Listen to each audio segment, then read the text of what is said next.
What's going on, guys? Welcome back to AxelBeats. So today I'm going to be diving into my Discord server where I asked for everyone's Inuyasha and Yashahime hot takes. If you want to join the server and be part of this kind of thing in the future, you can check out the link in the description down below. And of course, if you enjoyed this video and maybe you want to see me do more of these in the future, leave a like, remember to subscribe, and maybe drop a comment with your own Inuyasha hot take. Maybe there'll be a part 2. With that said, I think it's only fair that we start with my own personal hot take, and it's going to be a Yashahime hot take.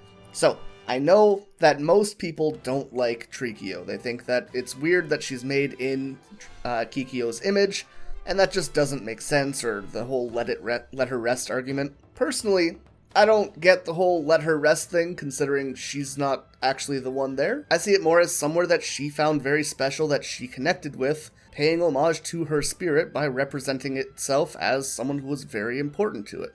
I also would have been okay with the spirit taking the form of Inuyasha, or Kagome maybe even, as they are so bound together through the tree. But I honestly think that Kikyo is a pretty good choice for that. She was always a character that represented wisdom and maturity, so having that be someone who's kind of letting out a prophecy, giving some information on the world around you, that's all kind of very fitting in her thematics as well. Furthermore, I love that episode. I love lore dump episodes in every series I watch, and that one was done pretty damn well. So yeah, for me, Trikio is probably actually in my top 5 characters in Yashahime, or at least top 5 that I want to see return.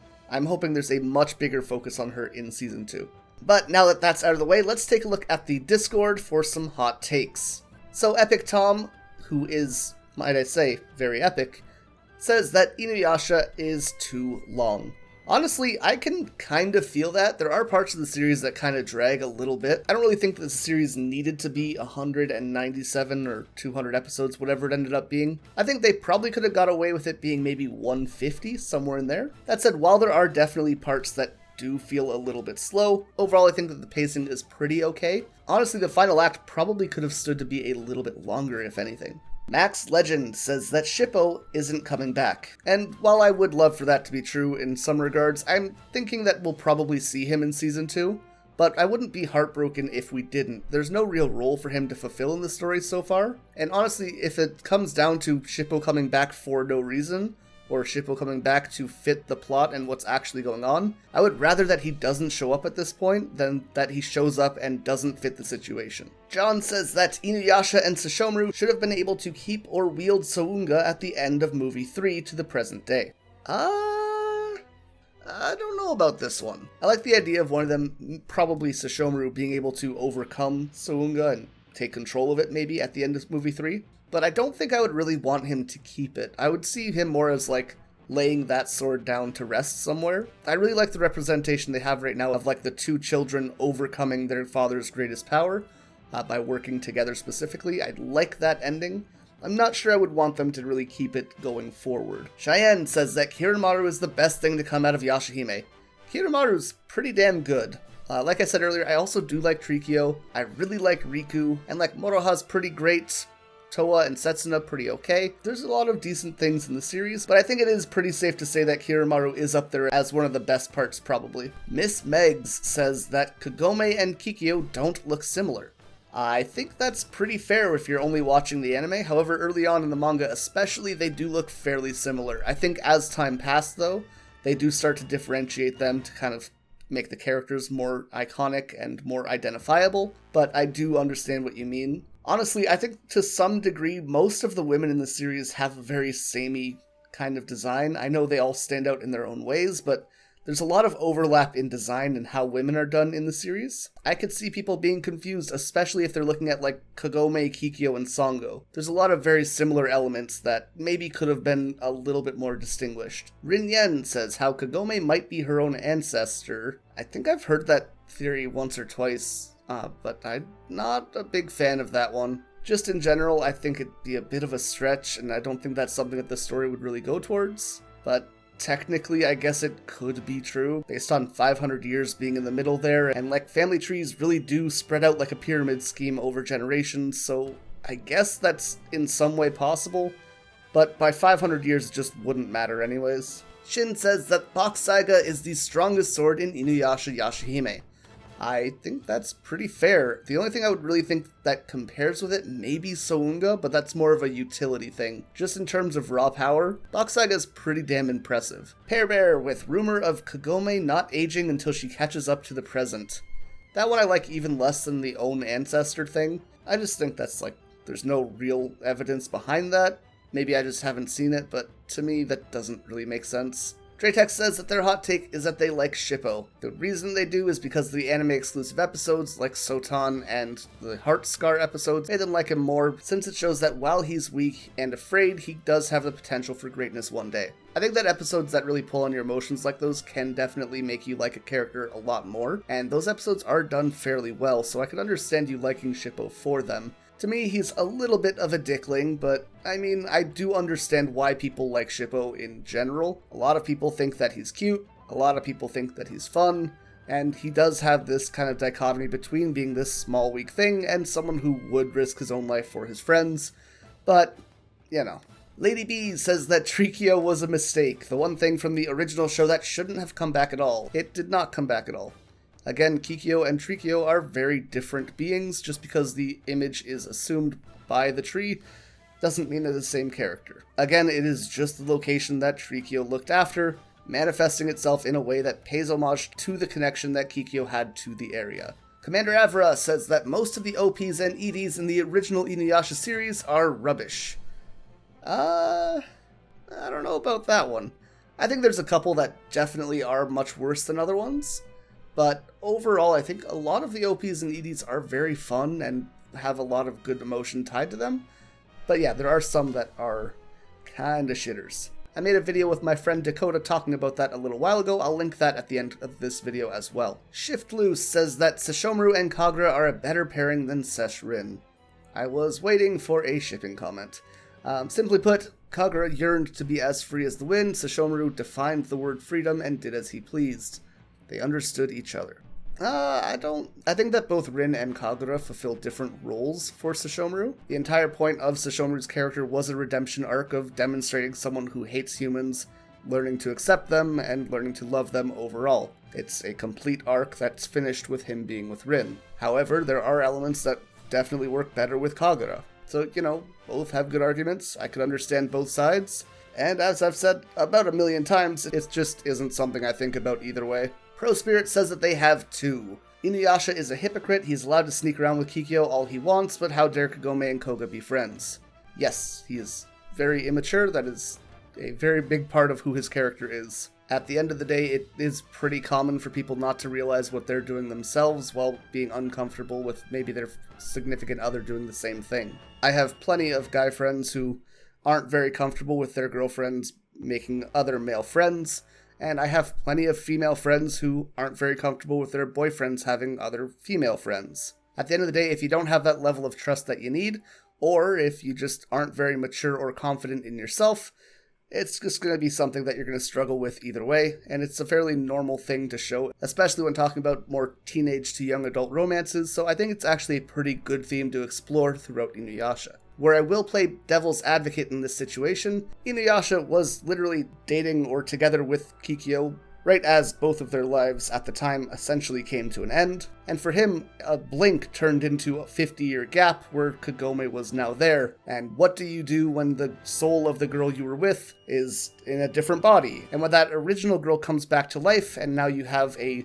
living girl who doesn't belong in your time with that soul, and the other girl is in front of you but doesn't belong because she's dead, but you have all those memories with her. It's a very confusing situation, so I kinda get that. And on top of that, like, Koga was trying to fuck Kagome. Like, that's most of his character is trying to fuck Kagome. So while Inuyasha is emotionally not available in the situation, which isn't great itself, I do understand him being a little bit anxious about Koga being around Kagome as well. Either way, both situations kind of suck. It is what it is. And the second point, Hitomi and Vaughn from Escaflowne were a better couple than Sango and Miroku, even though they have the same voice actors. I haven't watched Escaflowne, so I will just take your word for it. Loxena, Sango should have a bigger role and more screen time in Yashahime. So while I love Sango, I think the exact same thing I said about Shippo also holds true. Yes, I would like to see them more in the story, but I want it to make sense for the situation.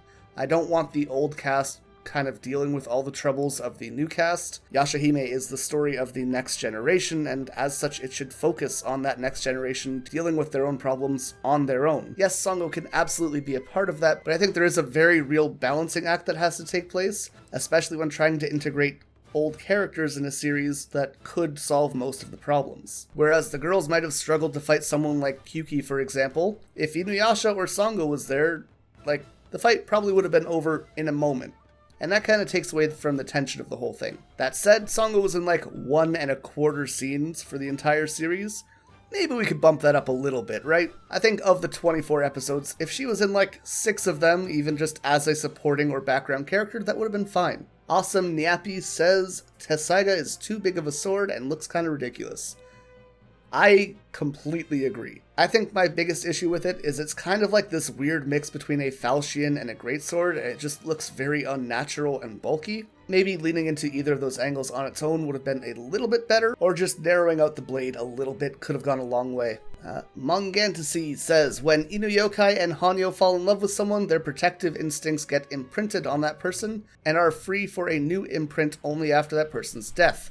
That's why Inuyasha could not help but protect Kikyo and Kagome simultaneously, because Kikyo was dead when he started falling in love with Kagome, so he was able to imprint again.